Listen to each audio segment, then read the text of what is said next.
Today's Friday, November 20th, 2020, and today I'm thinking about how abusive all of this, the isolation caused by much ado about nothing, really. What's it caused by? It's caused by a bunch of clowns on TV telling people what to do, but people just do whatever they're told. And part of it's not our fault, really, just something that I think of. It's not like they give us many opportunities to dodge their draconian measures, like the whole masks to go buy food.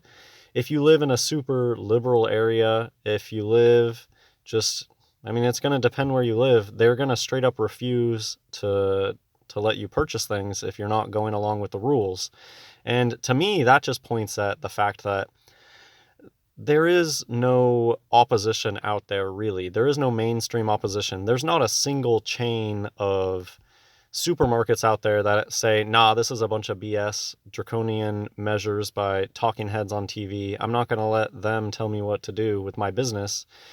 But you just don't see that. And the reason is that they're all in on it. There is no such thing as a supermarket run by just a normal person anymore. Everything is just from the top down. The beast system is already here, and that's why every grocery store already had plexiglass stuff lined up.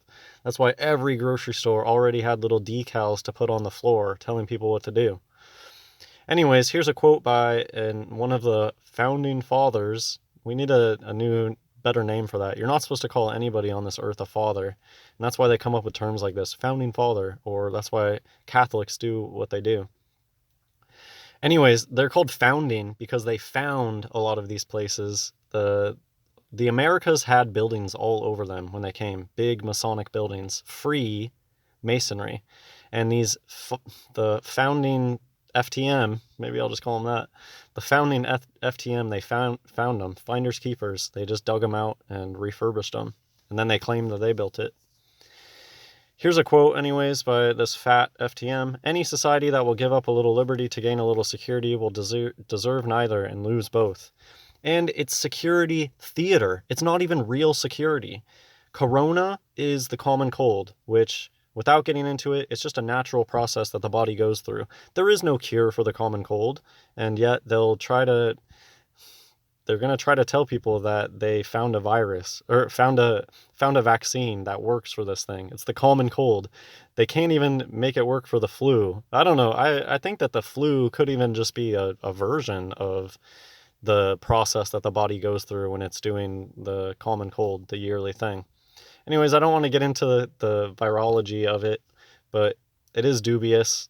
The whole notion of being able to catch a cold from somebody by being near them, I don't believe that that's how this stuff works. So what is all this 6 foot, telling people to be 6 feet apart? I think that it's to get the repeating sixes ideas. If you have a bunch of people 6 feet apart, there's an idea of 666. And it's an isolation is a technique that cults use. Cults isolation from society is seen as a factor in violence. Isolation, cult mind control techniques. One of the methods by which groups convert and retain members is by separating them. Cults often use behavioral modification on followers, such as thought-stopping techniques, and instilling an us versus them mindset. With thought-stopping techniques, members are taught to stop doubts from entering their consciousness about the cult, often with key phrases, buzzwords. Keeping members of cults isolated and afraid is what keeps them dependent and obedient on the cult. And it's kind of a hard thing to describe, but the certain type of people that I run into, just the way that they cling to the very people that are causing all of these issues, and they pretend like it's not their fault.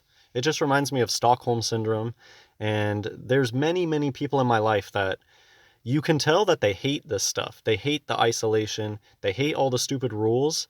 But instead of turning their anger upon the people that are barking these rules out and unjustified, they really have no power. It's a Wizard of Oz situation. I mean, at a certain point, they have power in that everything is Masonic controlled. They have the ability to force all the supermarkets to enforce these rules. So they have that much power. You'll have to let me know if you know any supermarkets out there that are like, nah, this stuff is fake and gay. Anybody can shop here. You don't have to go through security theater. Like after 9/11, all the security theater that they put for travel, They're doing the same thing just for everyday life now. It's security theater. And instead of turning and getting angry at the people that are barking these orders, unjustified, of course, it's like they blame it on, kind of going back to this, the us versus them thing. So I just know multiple people in my life that they get upset at all these things, but then they make it seem like it's people's fault who don't put masks on. Like, I know multiple people that they're like, oh man, all these new lockdowns and stuff, if only people had been doing what they were told before. But I'm looking around like, what are you talking about? 99% of people do what they're told anyways. So why are you trying to pretend like there's these people that don't exist that are breaking all the rules and that's why we have to do more lockdowns? Nope. The reason that we're doing more lockdowns is because these same lunatics that have been enforcing things unjustified they're continuing to do it. Anyways, maybe that made sense. That there's people out there that they're totally misplacing their anger on things that don't exist. What people are resisting? Like, show me the places that are resisting. It's very few and far between. So everybody's basically doing what they're told. And the people that are in control are just making it clear that they'll just tell you what to do whenever they feel like it. They can up the stakes whenever they feel like it. And anyways, keeping members of cults isolated and afraid, it's fear-based mind control. And the whole 6 feet apart, the whole shutting down, no more Thanksgiving. But it's like, how can they even enforce that? They can't. It's just a mind weapon. They just broadcast this stuff. They broadly cast this stuff over the entire earth. And they're laughing. They're laughing. I'll get to that, I guess, in a second. But isolation is a form of abuse. And I guess I'll just take this time to talk about my personal life. It feels so weird. Like, my landlord came to the door the other day and wearing a mask, it just taints the whole situation. It taints the whole social interaction. Like, why do you feel the need to come to my door wearing a mask? Do you think that I'm going to infect you with something? And a lot of people justify it by, oh, they're just being polite or whatever. But I'm so sick of that. It's one thing if you put on a mask because you know that you're going to get hounded at the grocery store. But to put up with the theater in just day-to-day life, it makes me sick. And it's very sad. I think of all the old people that are in nursing homes, a lot of people probably have died because of the lockdowns themselves, not because of corona, which is the common cold. People probably have died because of the isolation, because they're sitting in a nursing home and their family can't even visit them. I've had family members die because they gave up the will to live. It's a real thing. People who give up the will to live will just die. And so I'm sure that people have died from this, not from the common cold, but just they lose the will to live because of being isolated. And it's really sad. I think of how this affects young children too. My oldest used to do a dance class, and every week they'd have dance, but this whole year it's been canceled. And it's one of the few opportunities that children have these days to interact with one another. And I also feel bad. It was an older lady that would do the classes, and it seemed like she got a lot of enjoyment through doing the classes. And I feel bad that, like, now what is she doing with her time? And she's lost some income through it too. It's just very sad. This whole 6 feet apart thing, it's really dumb. And I guess I'll just tell another story now about, I was just talking to my landlord again this morning. They live near me, so I just run into them every once in a while. And I asked them what they were doing for Thanksgiving, and they're not doing anything. And their own daughter is not even gonna go over to their house. Their own daughter lives in the neighborhood, but just with friends. And their own daughter is not going to go have Thanksgiving with them because of just some convoluted thing. Their daughter has a roommate who works with elderly people and blah, blah, blah. Just the way that these people let this psyop affect their life, it makes me disgusted, and it's really depressing. Not that I support like these fake holidays, but it's fine. It's good to get together with the people that you love. And isolation, it's torture. Isolation is a form of torture.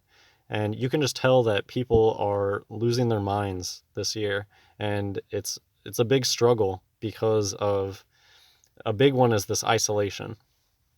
It's very isolating to open your door and see somebody there with a mask staring back at you. You're somebody that you used to be friendly with. It's disturbing.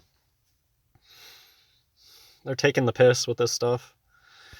Look at how they even draw little characters as Free Martins. Like No Neck, the little tiny T-Rex arms. It's so pervasive. So much orange involved with this 6 feet apart thing. Listen to the Orange 33 Club's rules. Yeah, isn't it interesting how all the supermarkets out there had all these vinyl stickers waiting to be used?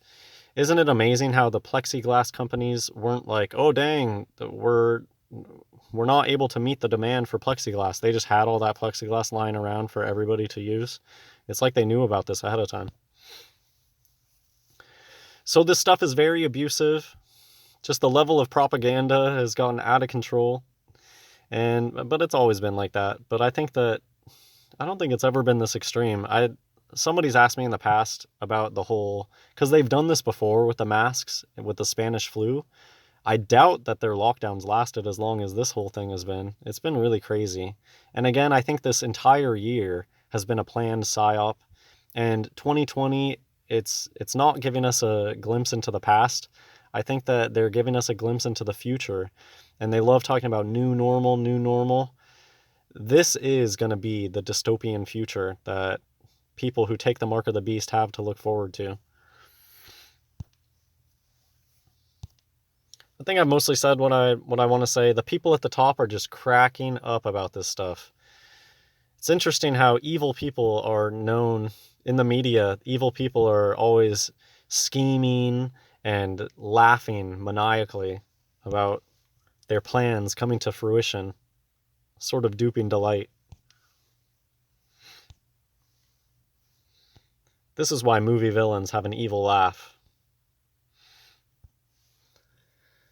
Anyways, I think I mostly said what I want to say, and it's just really, really sad how isolated everyone is this year, and it's something that I've been struggling with, feeling lonely and feeling isolated even before all this stuff hit. But now it's only getting worse and worse, and yeah, I don't even know what to say about it. It really just feels like taking crazy pills every day. Like I've woken up in a totally new place, and every day I'm just waiting for Jesus Christ to come back. And yeah, that's it for this video. God bless everyone.